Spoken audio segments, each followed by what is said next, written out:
Olá, eu sou Darcy Bizan e você está no Tu Porém Podcast. O podcast literário dos Adventistas do 15.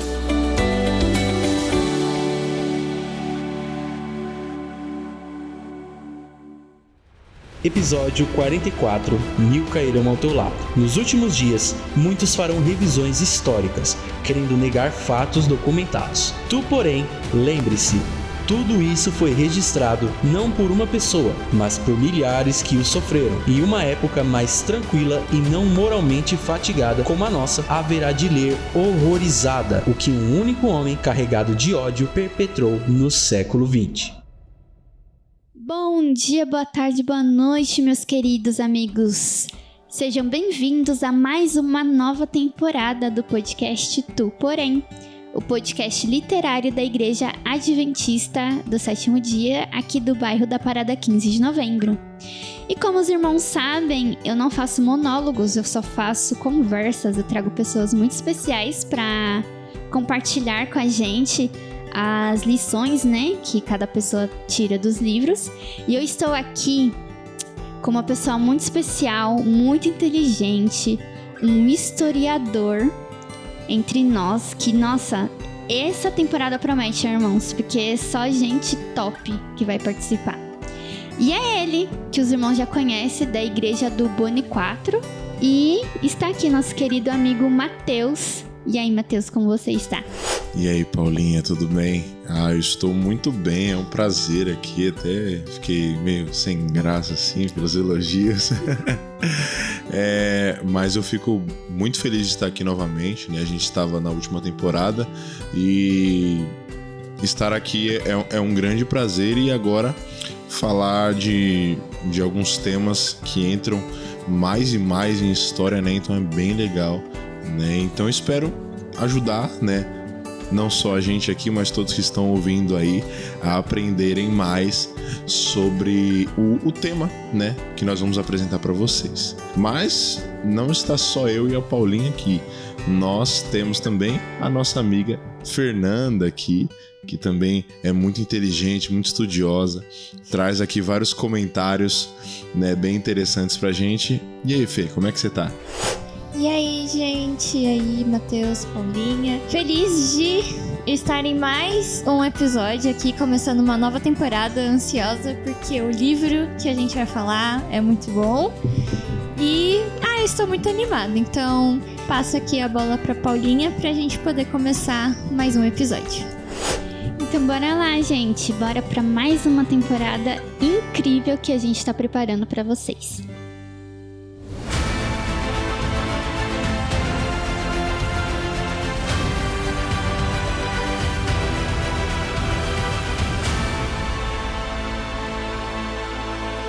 Bom, irmãos, como vocês viram aí no título, né, desse episódio, nós vamos começar a temporada falando sobre o livro Mil Cairão ao Teu Lado, que é um livro, contextualizando para os irmãos, é um livro de um soldado alemão que era adventista e ele foi convocado para participar, né, do exército de Hitler, né, do exército da Alemanha nazista. E aí fica aquele questionamento, né, como que um cristão adventista faria parte desse exército, ou de qualquer exército, né, porque sabemos que guerras são coisas horrorosas, né, é algo assim, na minha opinião, é a baixeza da humanidade. Você matar, né, compulsoriamente o seu semelhante. E esse livro vai retratar a história da família dele. O nome dele era Franz Hasel. Provavelmente eu tô falando o nome dele errado, porque ele era alemão. E eu não falo alemão. Eu fiz 3 aulas de alemão e só fiquei ali nas primeiras pronúncias do alfabeto deles e eu nem lembro. Então, eu só sei da Scherhalde, que é o cachorrinho, salsicha. Não, eu só sei em Guten Tag, que é... eu acho que é bom dia ou boa tarde, tá vendo, irmãos? Já nem sei mais. Mas enfim, as autoras do livro aliás, os autores, né? É a filha do Franz Hazel, a filha mais nova dele, a Suzy Hazel Mundi, e o pastor adventista Milan Church. Church. Isso aí. Para os irmãos é difícil. Mas o livro é bom. O importante é que ele tá o quê? Traduzindo em português. Obrigada aí, tradutores da Casa Publicadora Brasileira, por trazer esse livro maravilhoso pra gente. Então, esse livro vai retratar a história da família Hazel. Ele é composto por 20 capítulos e os capítulos são alternados. Então, um capítulo é sobre a família do soldado Hazel, né, que fica na Alemanha. E um outro capítulo, o capítulo seguinte, é sobre a vida dele no exército. Todas as coisas que ele viu acontecer, tudo que ele passou. E assim, é um recorte histórico maravilhoso. Esse livro é muito bom, irmãos, muito bom mesmo. Ele é um livro curtinho, ele tem 192 páginas, só que os capítulos, assim, são curtos. Você fica preso no enredo, porque você quer saber o que acontece. Porque cada final de capítulo não conclui tudo, né? Você fica, meu Deus, o que vai acontecer agora? E assim, é um livro triste, porque afinal de contas retrata uma das piores guerras, né, que houve na nossa história. A decadência, não máxima, né, porque a gente sabe que daqui é pra pior, infelizmente. Mas retrata tanto como foi difícil a vida dos alemães na época da guerra e como eles em território alemão, e a vida difícil também dos soldados, né? E irmãos, eu não sei nem o que dizer. Bom, esse livro ele foi publicado, já falei demais, né? Ele foi publicado a primeira vez em 2004. E um spoiler aí, que o neto do Franz Hazel, ele é um pastor adventista. Aliás, eu acho que, se eu não me engano, acho que 2 dos filhos dele se tornaram pastores. E um neto dele, eu acho que os irmãos vão talvez conhecer o nome dele, é o Frank M. Hazel. Ele escreveu o livro Viver para Deus, que é o livro para os universitários desse ano de 2024. Ele é neto do Franz Hazel. Então, eu acho isso interessante porque mostra que, assim, pelo avô ter se mantido fiel, a família se mantém fiel até hoje. Então, a história dessa família é incrível, irmãos. Então, assim, recomendo muito. Voltando a um aspecto histórico, extremamente triste, né? Como eu já disse, esse livro vai retratar a vida, né, durante a Segunda Guerra Mundial, na Alemanha nazista e no fronte de batalha também. E só para os irmãos terem noção de como essa guerra foi horrorosa, dentre várias pessoas que foram perseguidas pelo exército nazista, tem os judeus, ciganos, os testemunhas de Jeová, homossexuais, comunistas, pessoas que eram inimigas, né, inimigas políticas, que eram todos aqueles que eram contra a política nazista, eram tidos como inimigos políticos, enfim. Estima-se, irmãos, que cerca de 70 a 85 milhões de pessoas foram mortas pela Segunda Guerra Mundial.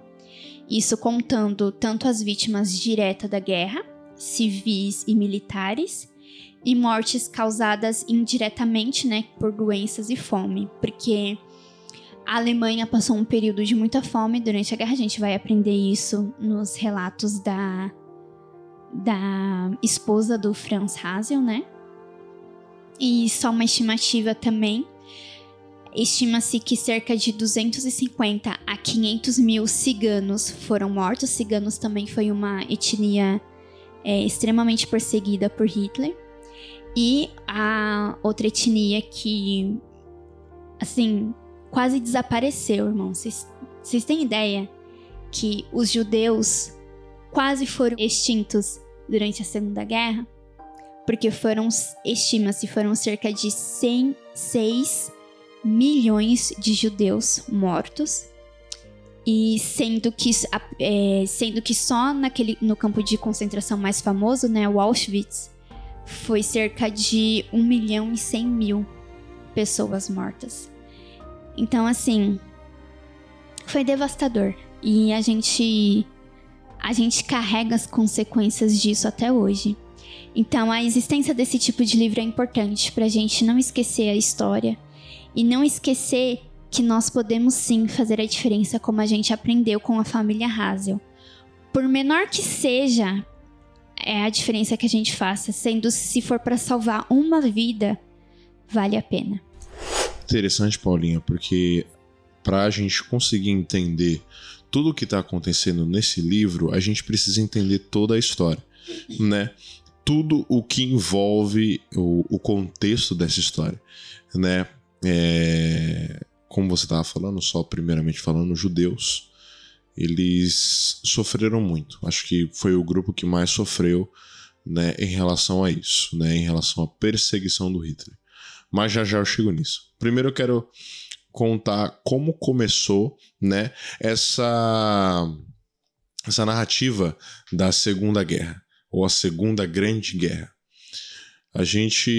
E para entender, a gente tem que voltar lá para a Primeira Guerra, porque uma liga a outra. Lá na Primeira Guerra, antes dela começar, a gente tinha algumas coisas que não estavam resolvidas. Então eu vou voltar mais um pouquinho. Lá no século XIX, a gente tinha 2 grandes impérios, né? A gente tinha a França, e Napoleão já tinha morrido nessa época, já era outro Napoleão, e nós tínhamos o Império da Prússia. Não tinha ainda a unificação da Alemanha. Então era a Prússia, que era uma das cidades da Alemanha. E aí nós tivemos a chamada Guerra Franco-Prussiana. E por causa de um território da Alsácia-Lorena, até difícil de falar. E no fim, né, a Prússia era bem mais forte assim, em questão militar do que a França, e acaba vencendo a França. E para provocar os alemães, né, os prussianos, né, eles coroam o seu rei no Palácio de Versalhes, que é o maior ali, o principal palácio da França. Então ali, ó, a gente ganhou de vocês e ainda a gente vai coroar o nosso principal rei no palácio de vocês, para humilhar mais ainda. Então os franceses falaram, pelo amor de Deus, tava esse revanchismo. E nós tínhamos alguns aliados ali, né? Aliados da Prússia, que aí depois de um tempo virou Alemanha na unificação, e nós tínhamos os aliados da França, né? E a galera do Império Austro-Húngaro estava do lado da Alemanha. E o que aconteceu?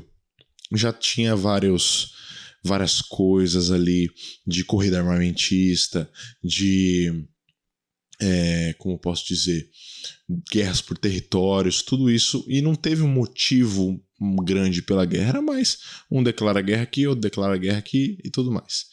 E aí, o chamado Francisco Ferdinando, o arquiduque Francisco Ferdinando, ele vai andar ali, né, vai desfilar de carro, né, nos carros da época, né, pela cidade ali da Bósnia, pelo país na Bósnia-Hercegovina. Hoje é a Bósnia-Hercegovina.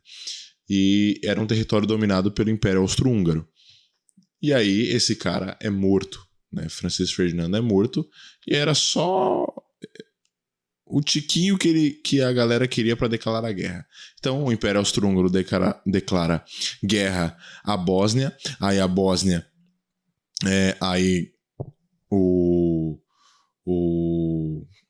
os outros impérios que eram aliados da Bósnia declaram guerra para o Império Austro-Húngaro, e aí começa um declarando guerra para o outro, e não teve motivo. Por causa dessas pessoas a gente vai entrar em guerra. Não tinha uma guerra, eles não sabiam por que eles estavam lutando. E tem até, depois no final, eu faço a indicação de um filme que fala muito bem sobre isso. E aí termina a guerra, a Alemanha é a grande perdedora da guerra, E aí vem... Totalmente falida a Alemanha. Exatamente. E nós temos o famoso Tratado de Versalhes. E esse tratado, ele meio que fala, ó, Alemanha, só você a gente já tá afundado, a gente vai te afundar mais ainda. É aquela, né?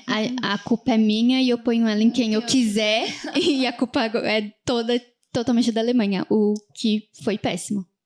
Exatamente. Foi um dos motivos, né, que fez a gente ter a Segunda Guerra. Por quê? A Alemanha, ela perde territórios nesse tratado. Ela tem uma limitação do seu exército. É apenas 100 mil homens que eles podem ter no exército.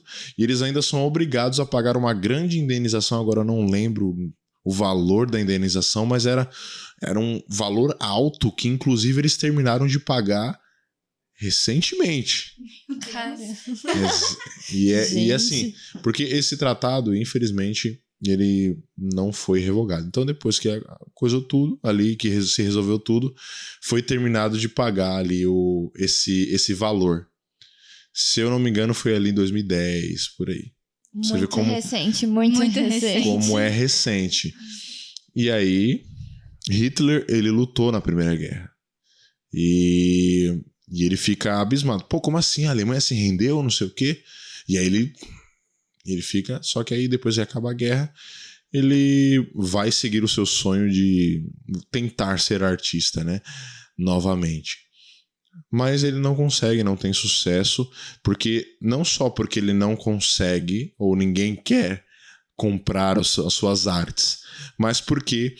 ele tinha algo dentro dele que ele queria... eu não consigo aceitar, a Alemanha tá passando por isso, eu preciso fazer alguma coisa.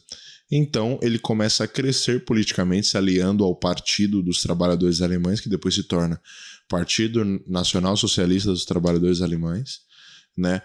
E aí, esse partido começa a crescer, ele toma o poder...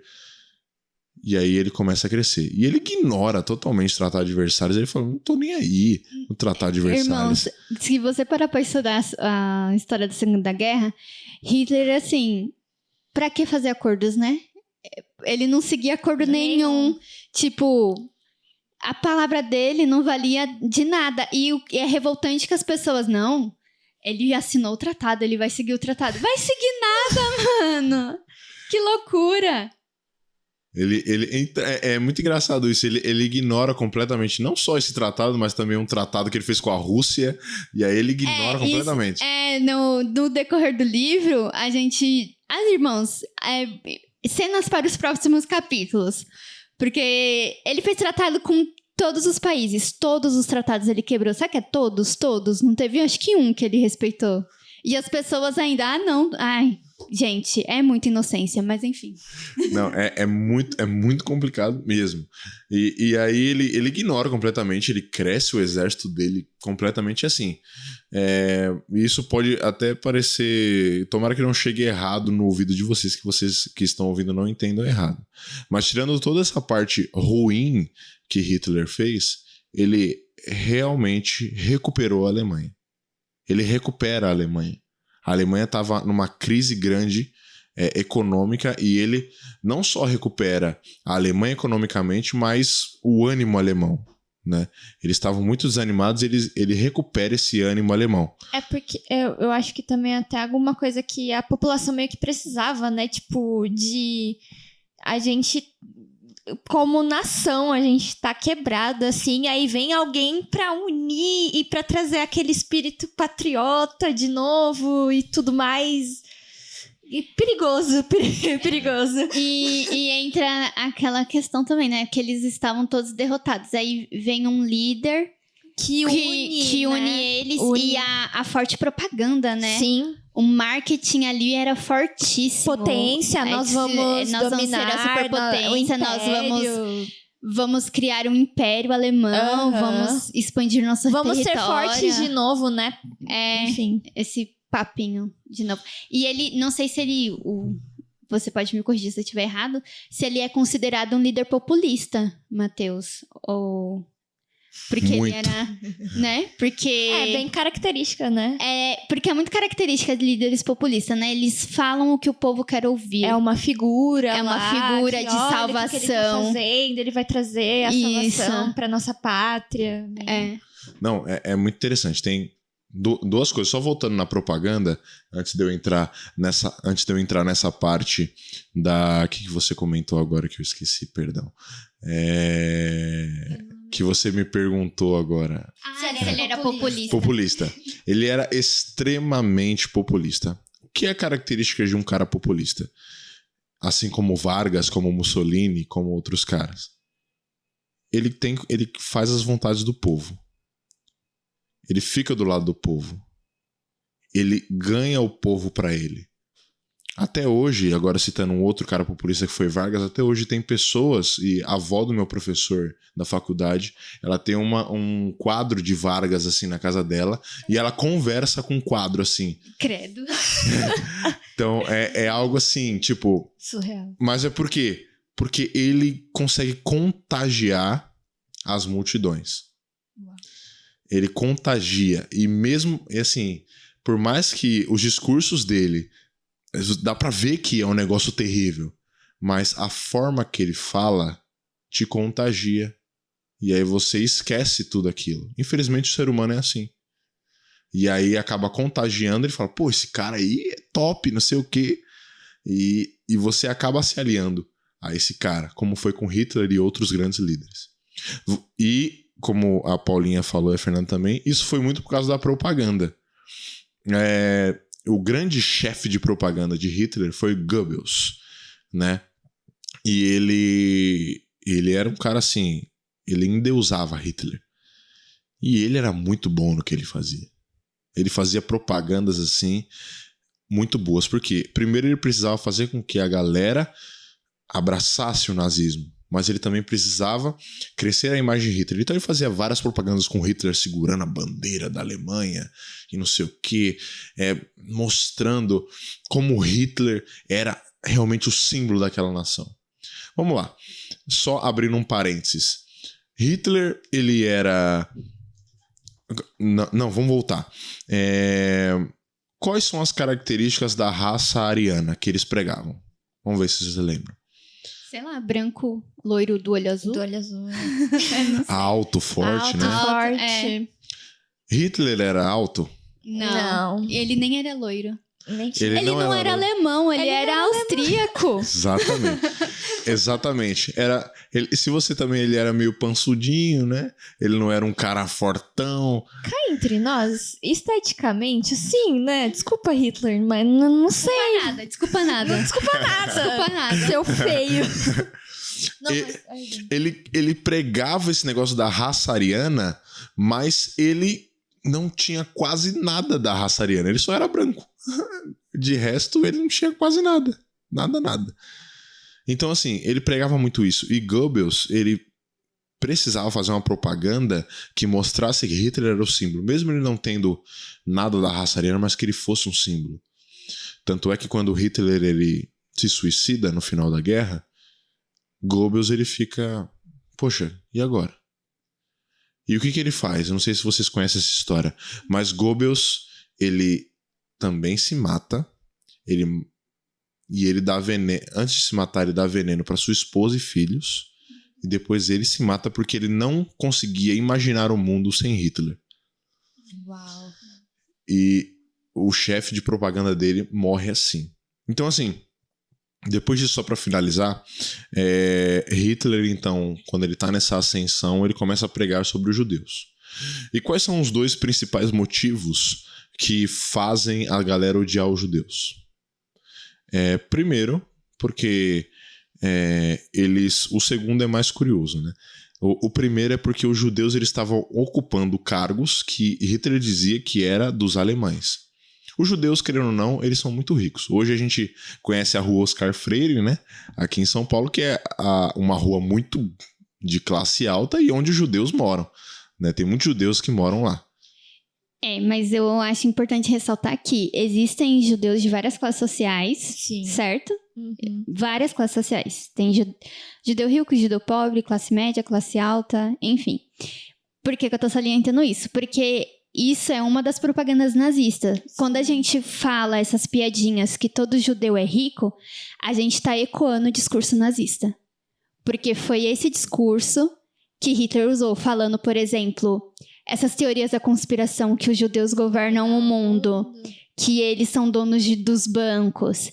E isso é propaganda nazista. Foi com esse discurso de que os judeus governavam os bancos, eram donos do dinheiro, foi com esse discurso que Hitler conseguiu conquistar o favor de tantos alemães, austríacos e as demais nações, né, que se aliaram a ele.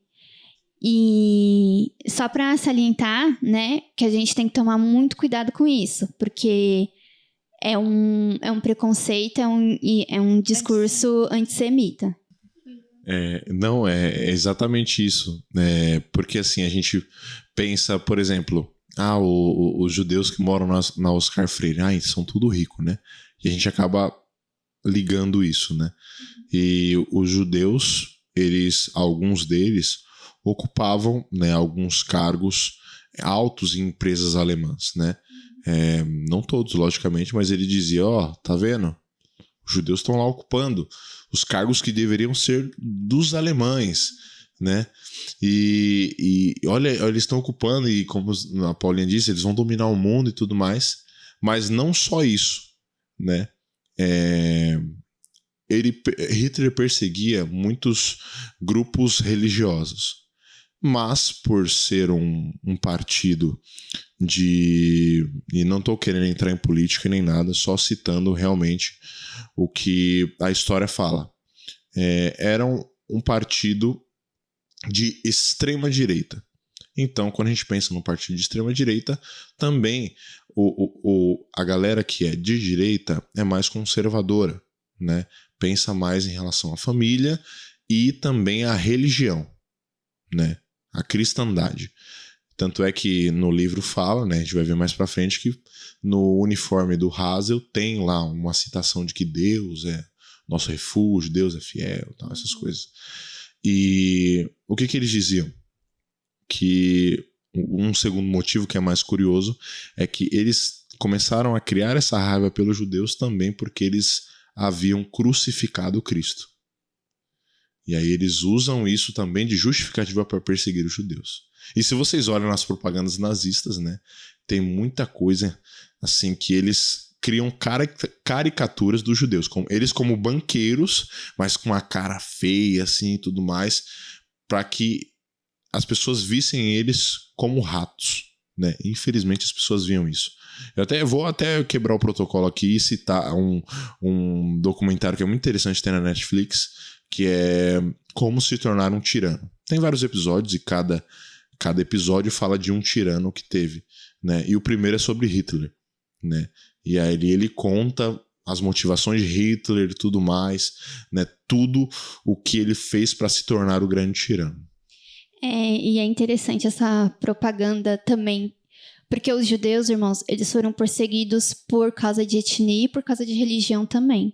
Porque muitos judeus foram mortos, eles não eram pessoas religiosas, mas eles eram judeus por descendência. Tanto que, assim, muitos judeus eram alemães. Quando você estuda, e você, por exemplo, como eu já citei, né, Hitler não era alemão, ele era austríaco. Só que ele tirou primeiro a cidadania alemã de muitos judeus que eram alemães, eles tinham nascido lá. E ele tirou isso, então, por uma coisa que nem ele era, mas enfim. Eu tenho muita raiva, irmão. Quando eu estudo, eu fico com muita raiva. Mas, enfim. Na Alemanha, e eu acredito que em alguns outros países, tem, por exemplo, eu não sei se é em igrejas católicas agora, ou igrejas luteranas. Não vou entrar aqui no mérito de religião, nada. Mas, na Alemanha, eu sei que tem uma estátua que tem, assim, é uma porca, né? É uma estátua de bronze, é um porco, né? Uma porca. E tem bebezinhos tomando leite das tetas da porca. meio que uma reprodução daquela de Roma, né? Também da Isso. história que é da loba. Isso, só que nesse contexto, e essa, se eu não estiver enganada, essa estátua que eu tô falando, essa escultura, está em uma igreja. Eu não sei que igreja que é, se é católica ou se é luterana. Não vou, né? Não lembro agora. Mas essas crianças representam os judeus. Pra você ver como o antissemitismo... Eu não sei de que época essa estátua... Eu acho que ela é anterior ainda à Segunda Guerra. Ela ainda está lá. Mas era o desprezo que as pessoas tinham pelos judeus. Porque judeu, como a gente sabe, e a gente também segue as leis de saúde, não come carne de porco. E eles fazem essa representação de crianças judias tomando leite direto de porcos. Então, assim, é triste. E tem, assim, quando você... obviamente, eu nunca fui na Alemanha, mas eu vejo e estudo bastante, que eu gosto muito de história. E tem várias representações que representam os judeus, como o Mateus falou, como ratos, ao lado de porcos, sendo pisoteados. Assim, irmãos, é horrível, é horroroso. E só para finalizar essa parte histórica, é muito interessante que na propaganda que Hitler fazia, ele também treinava muito os seus discursos, né? Por exemplo, eu vou perguntar para vocês aqui. Se você assiste, por exemplo, uma pregação, 2 pregações, você assiste uma de manhã e outra à tarde. A de manhã o cara ele fala até bem, mas ele fica parado assim atrás do púlpito. Fica só parado. E aí o cara da tarde, ele vai lá, ele fala da mesma forma, só que ele se mexe e tal. Não sei o que, aponta. Qual que vai chamar mais a sua atenção? A segunda? O mais dinâmico. Logicamente a segunda. E Hitler sabia disso. Ele sabia muito bem e ele tinha estratégias para poder cativar o público nos seus discursos. E o que ele fazia? Ele tem fotos disso, depois vocês podem pesquisar no Google. Tem fotos dele fazendo ensaios de gestos e movimentos que ele faria durante o discurso. E aí, ele chega no discurso, ele reproduz os mesmos movimentos. E ele aponta, ele faz isso, bate na mesa, tal. E isso cativa a população. E é muito interessante que nesse documentário que eu falei, que eu citei aqui, as pessoas tinham sentimentos que elas não conseguiam colocar para fora. E Hitler fez o trabalho de fazer elas colocarem para fora esse sentimento. Que elas tinham, inclusive, esse preconceito que elas tinham, inclusive, pelos judeus. Né? Então eles colocam para fora isso através da propaganda e aí eles... chegou o nosso salvador. Agora a Alemanha vai sair disso e é um cara que, nossa, cativou. Hitler não tinha nada de especial. Mas esse discurso, essa forma que ele cativava, ser populista, deu essa popularidade para ele. Eu acho que só um fator importante é que esse preconceito, né, o antissemitismo, ele não é algo que se originou no século XX. Ele é algo bem, bem anterior, né? Inclusive, os judeus foram muito perseguidos na Europa. Enfim, se você pegar o contexto histórico, os judeus foi um povo muito perseguido nessas questões.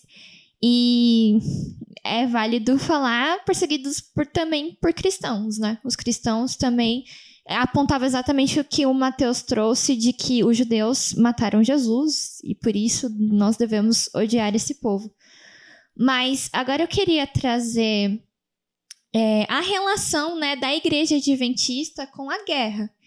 E aqui eu gostaria de mencionar 2 publicações da Revista Adventista que eles fizeram na comemoração dos 70 anos do fim, né, da Segunda Guerra Mundial, que marcou também o Memorial do Holocausto, que é o dia 27 de janeiro, né? E aqui eles trouxeram uma publicação falando, né, qual é a relação dos adventistas com a Segunda Guerra Mundial. Além do Franz, que foi uma figura aqui que nós vamos conhecer um pouco mais da história dele, a gente tem uma outra figura extremamente conhecida que é o Desmond Doss, que foi um soldado, só que ele estava do outro lado, né? Ele foi um soldado estadunidense, que ele era adventista e aí ele decidiu, né, não matar pessoas, não portar uma arma, e ele tinha os princípios dele. E a diferença dele pro Hazel, né, além da nacionalidade, óbvio, o Hazel, ele tenta servir, quando ele é convocado, né, porque a convocação foi compulsória, quando ele foi convocado, ele tenta servir na parte de medicina, né? Ele tenta servir como médico, só que o pedido dele é rejeitado. Uhum.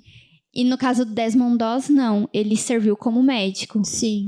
Também tem essa diferença de cargos, não sei se são... Sim. Não, e é até um fator que dentro da história da Igreja Adventista é interessante, porque aqui na publicação, que foi escrita pelo Márcio Tonetti, que é um estudioso na área, ele vai trazer que os adventistas, eles, desde bem antes, né, quando a igreja ela é organizada, em 1863, eles têm essa discussão, né, de como que eles devem se portar em relação à guerra. E aí o George Knight, que é um historiador bem conhecido da igreja, né, ele escreveu um livro... Os livros do George Knight, irmãos, tem um são livro muito bons. Em Busca de Identidade, que é um livro muito bom, mas tem a própria meditação dele para não esquecer da CPB de 2015, que são meditações... Uma meditação excelente ótimas. Também, irmãos. Ele fala que a visão dos pioneiros, os pioneiros eram totalmente contrários dos adventistas se voluntariarem, não se voluntariem, porque se você se voluntariar, você corre o risco de transgredir 2 mandamentos, que é o mandamento do sábado e o mandamento de não matarás.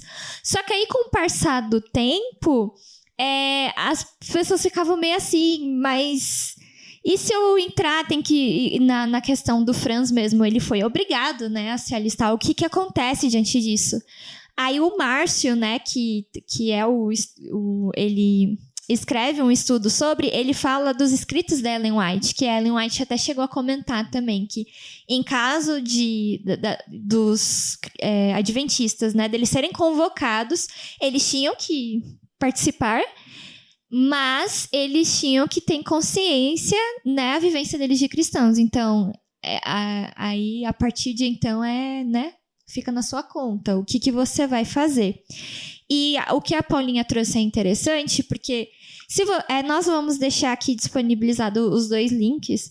Se você ver, você vai entender como que foi construído nessa posição. Mas, de maneira geral, a igreja ela é totalmente contrária à pessoa se alistar, se voluntariar voluntariamente. É totalmente contrário a isso. Mas teve até uma questão de fase de amadurecimento, porque o que eles fizeram para poder contribuir com os jovens? Eles começaram a fornecer treinamentos exatamente nessa parte mais médica. A partir da década de 40, dos jovens lá, principalmente nos Estados Unidos, porque vamos lembrar da questão dos Estados Unidos, eles são bem patriotas em relação a isso, né? Até em questão do exército. Então, eles passaram a passar treinamentos para os jovens relacionados a essa área médica, né? Porque, para caso se eles tivessem que participar de guerras, eles já entravam mais nessa área médica, que aí eles não iam para a parte de combate. Que eu acredito que seja o que aconteceu com Desmond Doss, no caso, né? Que aí ele já foi mais para a parte médica. Só que é muito interessante a gente ver isso e a posição da igreja nesse âmbito de ser pacifista, né? De nós não vamos nos voluntariar para isso, não é característica de um povo cristão. Inclusive, a gente vai ver um pouco mais a respeito da história do Franz e da decisão dele. Mas, indo mais para frente nessas publicações, o nome do Franz é citado, além do Desmond Doss, e um outro nome que eu acho pertinente a gente falar aqui, que é do John Henry Widener. Eu não sei se pronunciar, mas ele era filho de holandeses, mas ele cresceu na França e ele simplesmente desenvolveu a Dutch Paris, que era uma rede secreta que possibilitou ali a salvação de milhares de judeus. Então, ele conseguiu ali, com a ajuda de outras pessoas, eram meio que... como que fala? Túneis cavados, né? E os judeus passavam por ali e ele ajudou milhares de judeus serem salvos. E aqui fica um disclaimer gigantesco para a CPB para traduzir o livro Flee the Captor, que conta a história desse homem. Porque é muito interessante, porque ele é considerado o Schindler adventista. Tem o filme conhecidíssimo, né? A Lista de Schindler, que traz, né, a história deste homem que contribuiu. Mas é muito legal a gente ver que dentro, né, dos adventistas, nós tivemos pessoas como Desmond Doss, como Franz, que nós vamos ver um pouquinho de como foi incrível, como o Franz foi um cristão mesmo, convicto, e do John também. E o que basta aqui pra gente é agradecer a esses homens. E por fim, eu só queria ler aqui uma frase do próprio John, porque questionaram para ele, né, se valeu a pena, né, ele ter se arriscado para salvar tanta gente, e ele disse o seguinte: durante nossas vidas, cada um de nós encara uma escolha, a de pensar apenas em nós mesmos, para obter o máximo que pudermos para nós, ou a de pensar acerca dos outros, para servir e de ser útil para aqueles que precisam. Eu acredito que é importante desenvolver nosso cérebro, nosso conhecimento, mas é importante desenvolver os nossos corações, para ter o coração aberto ao sofrimento dos outros. Se eu for um herói, foi Deus quem me ajudou a cumprir a minha missão, meus deveres. Mas, para mim, eu sou apenas uma pessoa simples. Durante a guerra, eu fiz o que eu acho que todo mundo deveria ter feito. E eu não tenho palavras para definir isso, porque eu fico imaginando exatamente qual seria a minha posição diante de um contexto tão forte assim, que foi a Segunda Guerra, e o quanto esses homens, né, como o Franz, como o John aqui, eles realmente viveram o que é ser um cristão. Não importando se eles iriam morrer por conta disso, né? Porque eles nitidamente tomaram ali, sofreram riscos, né? Poderiam ter morrido, mas eles decidiram que ajudariam pessoas, que seriam fiéis a Deus diante a guerra e não deixaria que o Estado, poderes políticos, líderes adentrassem a isso. E só para trazer um encerramento da nossa fala, eu queria trazer também a importância da memória disso, de se lembrar. Eu acho que o Matheus, ele vai concordar comigo, vai falar muito que a história, ela tem muito disso, de que a história, ela vive disso, da memória. Isso precisa ser relembrado constantemente, sim. É importante, sim, que se tenha um dia especial de comemoração ao Holocausto. É importante, sim, que nós tenhamos aulas sobre isso. É importante, sim, que a gente tenha museus, outras fontes culturais, filmes, livros falando disso, porque isso precisa ser lembrado. Isso precisa ser lembrado. Eu lembro que eu amo história. Eu queria muito ter cursado história, só que, enfim, não cursei, fui para uma outra área, mas eu tive a oportunidade de fazer o curso técnico de museologia e a gente chegou um pouquinho assim em história. Mas dentro do curso era muito incrível como a gente enfatizava essa questão da memória e destacar da perseverança do povo judeu, que sempre foi um povo que preservou a sua cultura, que fez questão de preservar, eles resistiram. E há um grande orgulho isso da gente trazer, porque eles resistiram. Eles quase, a que nem a Paulinha trouxe, eles quase foram um povo que foi exterminado, mas eles resistiram, a memória permanece. E a gente precisa lembrar, porque a gente corre risco de sofrer isso novamente, existem vários casos aí de discursos nazistas, pró-nazistas, neonazistas, enfim, retornando. A gente precisa relembrar para que isso não ocorra. Então, se você tá aí ouvindo, a gente vai falar da Segunda Guerra de novo, sim, a gente tem que falar disso, a gente tem que relembrar disso, porque é muito importante. É importante demais. E vai ser incrível essa temporada, porque a gente vê... Eu lembro que eu assisti um episódio do Evidências de Israel que eles fizeram exatamente especial das vítimas do Holocausto. E o pastor Rodrigo Silva, ele fala que o quanto que o povo judeu foi um povo resiliente e o quanto que os relatos, né, desses sobreviventes do Holocausto é uma evidência do quanto Deus atua num povo, do quanto Deus protege um povo.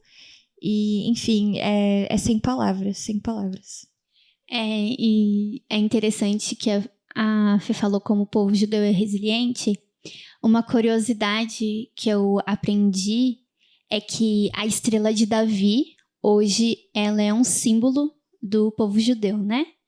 Só que ela não era. Ela se tornou um símbolo do povo judeu por causa da Segunda Guerra. Porque os judeus, eles precisavam usar uma abraçadeira que tinha a estrela de Davi. Então, é um povo tão resiliente que eles usaram um símbolo que destacava eles na multidão para eles serem mortos. E hoje eles usam esse símbolo, eles tomaram para si e usam até hoje como forma de identificação. Então, eles pegaram uma coisa ruim e ressignificaram esse símbolo. Porque antes eles não tinham, o judaísmo, né, não tinha esse símbolo da estrela de Davi. Tanto que hoje a estrela de Davi está na bandeira de Israel. E é interessante, eu sigo várias páginas assim sobre história e tem uma frase que eu achei muito interessante, porque os judeus, eles têm a festa do Purim, né? Acho que é de Esther, né, Fê? Sim. Que eles comemoram a libertação do povo da... Qual é o nome? Do Amã, né? Do Amã, sim. Então, e aí eles falam assim, que o Amã passou, o Amã, né, não existe mais, e o povo judeu existe. E aí eles falam, Hitler também passou, né? Ele perseguiu o povo, ele não existe mais e o povo permanece. Então, a história de resiliência deles é muito bonita. E agora, irmãos, vamos chegar ao encerramento. Vou passar aqui a palavra para o Matheus e para a Fê, para eles indicarem mais livros, né? Para aqueles que têm mais curiosidade, assim como nós, né? De saber mais sobre história, sobre a Segunda Guerra, enfim. E eu já vou indicar aqui os meus. Eu indico, obviamente, o Mil Cairão ao Teu Lado. Leia junto com a gente durante essa temporada. Indico também o livro do Desmond Doss, que é Um Soldado Desarmado. Eu não sei se é Um Soldado Desarmado ou Soldado Desarmado. Deixa eu dar uma olhada. Eu acho que é o... Soldado Desarmado. Não tem nenhum... não tem nada na frente. Soldado Desarmado, que é do Desmond Doss. É uma autobiografia, né? É semelhante aqui ao livro do Mil Cairão ao Teu Lado, também publicado pela Casa Publicadora Brasileira. Indico um livro, ele é um pouquinho mais específico, talvez nem todos se interessem, mas é um livro publicado pela editora Zahar, que é um selo da Companhia das Letras, que é a autobiografia O Mundo de Ontem, que é do Stefan Zweig. Stefan Zweig, ele foi um autor judeu, ele era austríaco, nessa história que, embora seja uma autobiografia, ele usa a vida dele só como desculpa para retratar a época em que ele viveu. Então, ele pegou ali ele pegou o período antes da Primeira Guerra, ele serviu na Primeira Guerra Mundial, viveu o período entre guerras e viveu a Segunda Guerra Mundial também. E é um livro, assim, espetacular. Você aprende muito com esse livro, irmãos, porque é um judeu contando a história dele. Ele não foi para campo de concentração, ele conseguiu fugir antes, né? De ser preso e tudo mais. A história dele não termina tão bem, é um pouco triste. Você vê como que a Segunda Guerra, no caso, porque a gente pensa muito nas violências físicas, né? Mas o povo judeu foi muito afetado psicologicamente também. E no caso dele, a forma que ele foi afetado foi psicologicamente, ele ficou muito abalado. E assim, irmãos, esse livro é imprescindível, eu super indico. Eu li ele pra conseguir fazer esse podcast, porque obviamente a gente leu O Meu Crânio no Outro Lado, mas eu li ele também pra aprender mais sobre o contexto histórico. Então, é isso, essas são as minhas indicações. Tem também o livro bem famoso, né, não sei se a Fernanda ia falar, então vou deixar a Fernanda falar. Não vou falar. Vou passar aqui Eu ia falar também, então vou falar. Eu vou passar a palavra aqui pro Matheus, e é isso. Eu vou indicar um livro e alguns filmes, né? Eu tenho um livro que eu tive que ler na faculdade, que é muito interessante, inclusive os alunos do ensino médio também leem. Não é um livro, é uma HQ, né? Que é a HQ Maus. Ela... Maus. Muito bom. Você ia falar isso? Não. Ah, ufa. Não, é porque é ótimo. Também tem uma história muito interessante. Não vou dar spoiler nenhum, mas retrata aquilo que os judeus passaram nos campos de concentração. Só vou falar isso. O resto vocês curtem aí, ok? Também vou indicar alguns filmes interessantes, né? Primeiro, voltando um pouco na Primeira Guerra, tem aquele filme Nada de Novo no Front. Tem o livro também. Leiam o livro também. E, assim, o livro e o filme, assim, são incríveis. O filme é super premiado, tem na Netflix, então fácil acesso para assistir. Tem o filme A Vida é Bela, que é um filme muito bonito, né? Que é um pai tentando privar o filho ali dos horrores do campo de concentração. Nós temos também O Menino do Pijama Listrado, que esse aí dispensa apresentações. Sou meio contra, mas... né? Tem algumas coisas, mas quem quiser assistir... Tem O Pianista, que também é um filme bem legal. A Lista de Schindler, só que tem que ter perseverança. 3 horas de filme. Tem A Lista de Schindler, que também é 3 horas ali, mas passa bem rápido, né? Assim, se você entrar no filme bem ali, você vai embora. E nós temos muitos outros filmes aí que dá pra a gente assistir, que vão emocionar, outros pra vocês entenderem melhor sobre a guerra, né? Então, essas são as minhas indicações. E as suas, Fê? Eu queria mencionar Jojo Rabbit também, que é um filme que... Eu não sei, foi indicado ao Oscar, não sei se chegou a ganhar o Oscar. É lindo demais esse filme, é muito lindo. É lindo demais. Mas, de livros que os meninos estão mencionando, a gente tem que falar o Diário de Anne Frank. Era isso que eu ia falar e eu deixei pra ela. Eu também. Gente, é incrível, porque é uma menina de 13 anos que ganhou um diário. Ela é judia. E aí ela começa a escrever como foi a vivência dela, escondida, né? Porque ela e a família se esconderam no anexo secreto, né? Pra fugir da polícia alemã. Ela viveu durante bastante tempo dentro de um anexo. Acho que era na loja, no trabalho do pai dela, se eu não me engano.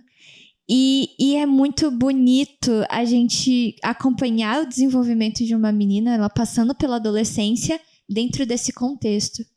E é muito incrível o quanto que a Anne, ela escreve coisas fenomenais e ela era apenas uma jovem, uma adolescente e tudo que ela passou. E é muito bonito, é uma história real. E... enfim, é incrível. Eu ia falar algumas coisas, mas eu acho melhor você ler por si mesmo, assim. Enfim. Mas um outro livro que eu queria indicar, indo para a minha área de psicologia, que é Em Busca de Sentido. Em Busca de Sentido foi um livro escrito pelo Viktor Frankl, que foi um médico que ele desenvolveu uma abordagem dentro da psicologia chamada logoterapia. E nesse livro, ele vai contar como foi a experiência dele e a análise dele, né, de outras pessoas, né, outros companheiros dele, judeus, nos campos de concentração, porque o Frankl, ele era judeu e ele vivenciou isso. Ele foi, pro primeiro momento, ele foi levado para Auschwitz, depois ele passou em mais outros campos ali de concentração. E o Viktor Frankl, ele conta da experiência e ele aplica, né, a abordagem dele, a logoterapia, dentro das vivências dos judeus. Ele fala muito da questão de um sentido, porque ele via muito nisso. Mesmo aquele povo enfrentando aquilo, né, sem esperança nenhuma, não tinha ali, eles tinham motivos para viver, seja quais eram os sentidos ali. Ele fala muito da questão do sentido de vida. É uma abordagem totalmente existencialista, assim. Mas é muito, muito interessante a gente ver a vivência dele, né? E ele sobreviveu aos campos de concentração, e tanto que ele publica o Em Busca de Sentido, ele queria publicar sem o nome dele. Porque ele pensou, acho que às vezes as pessoas vão achar que eu quero ganhar dinheiro em cima disso, né? Mas aí depois ele repensa de novo e ele republica com o nome dele mesmo. Mas eu acho muito legal trazer isso. Dentro da psicologia, se você tiver interesse também de conhecer a abordagem logoterapia, eu indico o Instagram do professor Alberto Neri, que é um psicólogo adventista. Ele se formou em teologia no NASP, depois ele decidiu fazer psicologia e ele é dentro da abordagem da logoterapia. Ele fala muito a respeito do Viktor Frankl também. Enfim, muito legal. Mas eu também queria trazer a indicação de um podcast que é o Projeto Humanos, que eles fizeram... Atualmente eles fazem mais de casos criminais, né? Mas lá no comecinho do Projeto Humanos, eles fizeram uma série, As Filhas da Guerra, que conta a história de uma sobrevivente do Holocausto. E é muito, muito, muito bonito de acompanhar. E, inclusive, se você jogar aí no YouTube o Holocausto ou alguma coisa a respeito da Segunda Guerra, você vai ver relatos, né? Diversos relatos, que é muito, muito importante que a gente acompanhe.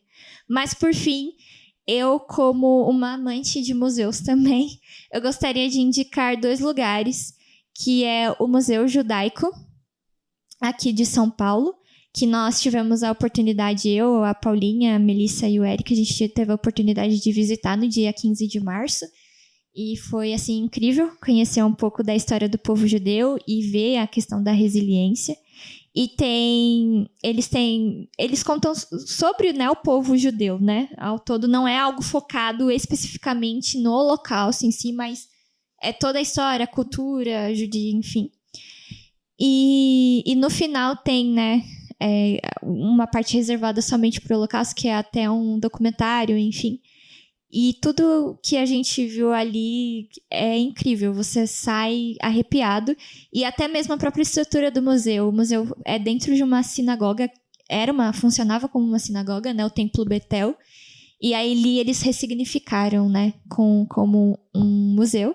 E nós temos também o memorial do Holocausto, que eu acho que o Matheus ele pode trazer rapidinho como que foi a experiência dele, porque ele levou os alunos, né, Matheus? Então eu achei importante também trazer. Eu tinha até falado para Paulinha, porque eu tinha esquecido de falar.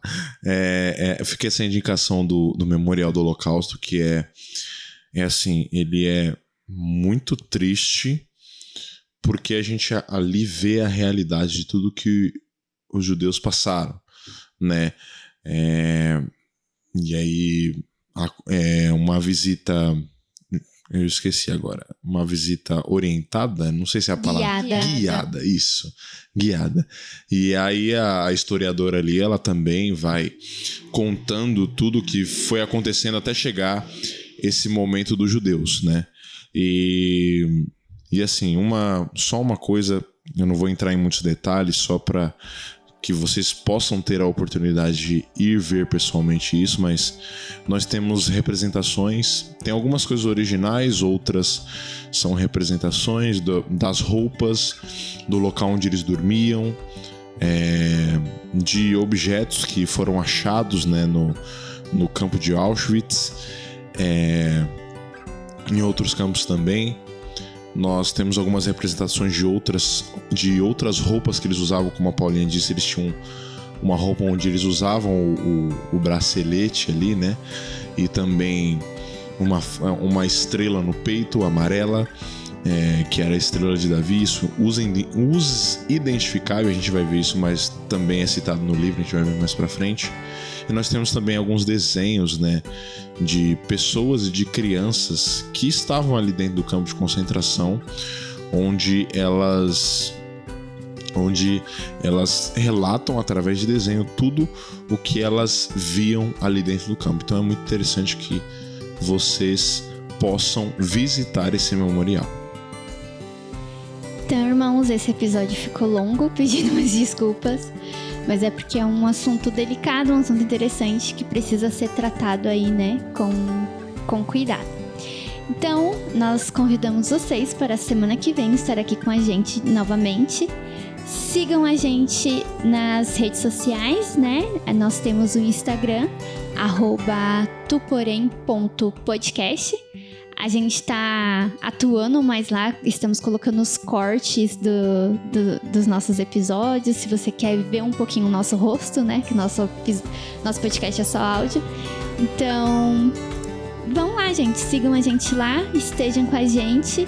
Leiam o livro, Mil Cairão ao Teu Lado. Ele tá lá disponível na Casa Publicadora Brasileira. Você pode comprar pela internet ou indo até a loja lá na Vila Matilde. E é isso. Espero que vocês tenham gostado. Que Deus abençoe vocês.